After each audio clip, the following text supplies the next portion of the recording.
What's up, y'all? Go ahead and smash that like button and hit subscribe. It's that time again. All right, looks like East Cleveland's own mayor, Brandon King, has finally been found guilty. Corruption charges, theft of funds, all the dirty stuff. Now y'all might remember, I did a video about him a while back. We saw him all over the news, chilling in his office, blowing blunts and sipping Hennessy with his boys, just scheming up the next scam. Well, all that is officially over now. Brandon King and his boy, Ernest Smith, young Ernest, they both got caught up. Matter of fact, let's run some footage real quick so y'all can see Ernest in action. Because Ernest was right there, blowing through the church's money too, right alongside Brandon King. Now listen, I've never been to East Cleveland myself, but everything I've heard, straight trash. I mean it. People say it's one of the worst places on the planet, and I've seen the videos.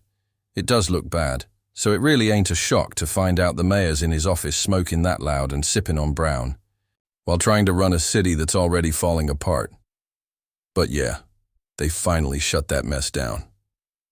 Now let's get to the real reason this matters. Y'all already know I've been talking about Tiffany Henyard for a minute now. Oh yeah. And this right here, this is why she should be worried.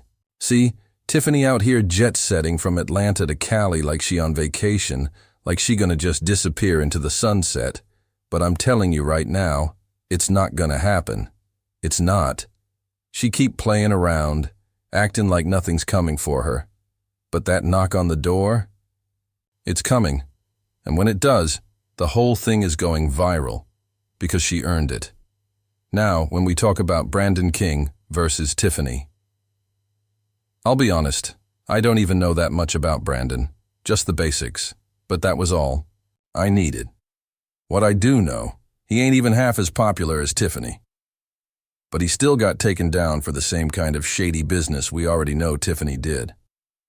And I ain't even gonna say allegedly, we all know she did it. And honestly, I think she did way more than Brandon King ever did. She just had a bigger platform to do it from.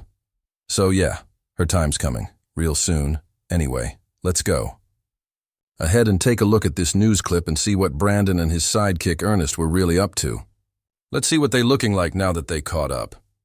Just after 2 p.m., the jury foreman came back and said it plain, guilty on 10 out of 12 charges. That includes theft in office and having an unlawful interest in public contracts. Cuyahoga.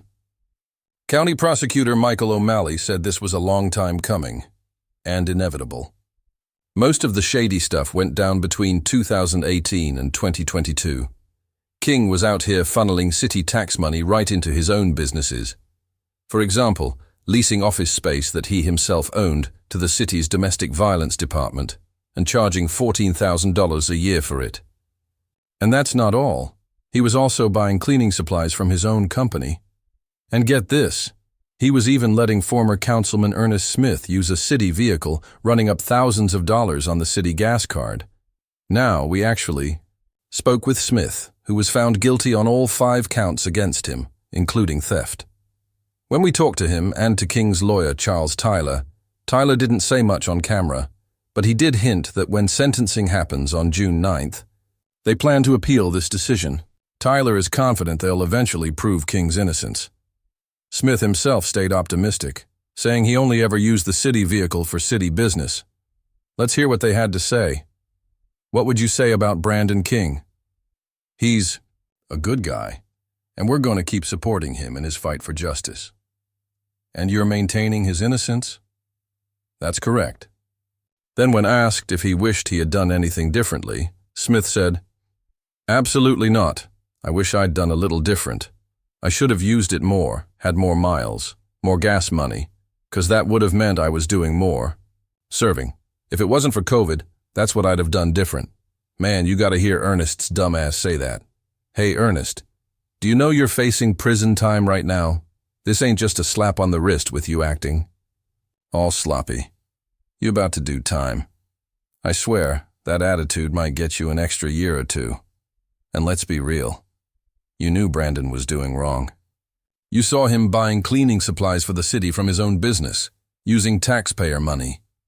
You saw all that shady stuff, and you were right there with him, running up thousands on the gas card.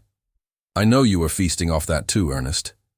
I can look at you and bet you owe about $78,000 in restitution just on food alone. Man, I'm so glad these people are finally getting caught. And I'll be even more glad when Tiffany Henyard gets what's coming to her. 'Cause I believe she did way more than Brandon King. She's way more dangerous. Brandon King only had Ernest's ignorant ass backing him up, but Tiffany? She's got a whole crew of Ernests, like DeMarcus Quigg, Krigley, Leotis, and what was that dude's name? O'Keefe Price, William Moore, Andrew Holmes, Stanley Blue, Black Brown. Yeah, she's got a whole squad of Ernests. Look at Ernest sitting there, talking all that trash like he's innocent. I'd have done it, driven even more. Man, get your ignorant ass off the camera, Ernest. All right, y'all, I'm gonna wrap this one up. This was just a quick update to let y'all know corruption is being dealt with. It's happening now. If this dude got a little bit of attention, made it on the national news, got indicted, then Tiffany Henyard is next. And like I said, it's gonna be 100 times worse for her because most people don't even know Brandon King, but everybody knows Tiffany. So stay tuned, smash those likes, hit that subscribe button, and I'll be back real soon.